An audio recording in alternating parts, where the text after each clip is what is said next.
Alors, Maître Samuel Nkonko, quelle est votre lecture de cette sortie médiatique? Merci beaucoup pour la parole. Je commence d'abord par présenter d'abord c'est qui Thabo Mbeki dans les microcosmes politiques de notre pays.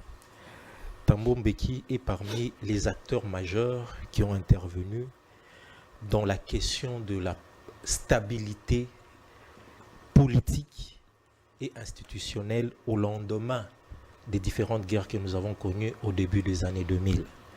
Thabo Mbeki, c'est parmi les acteurs majeurs qui ont pu intervenir de manière à ce que le processus de Sun City puisse chuter.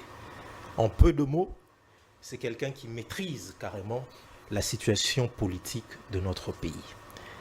Cependant, par rapport aux questions liées à la tribalisation de l'administration, j'aimerais bien revenir dessus.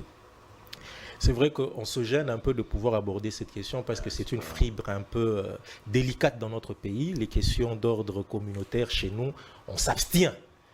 Mais il est aussi important de se dire aussi une chose, c'est que dans la gouvernance et dans la manière de gérer les choses, il ne faut pas prêter les flancs aux adversaires afin de récupérer ce que vous faites sur le plan politique.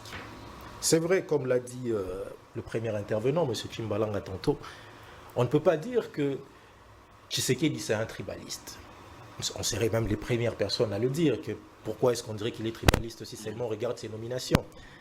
C'est vrai qu'à certains secteurs, à certains postes clés, il nomme les personnes qui n'est pas de sa tribu.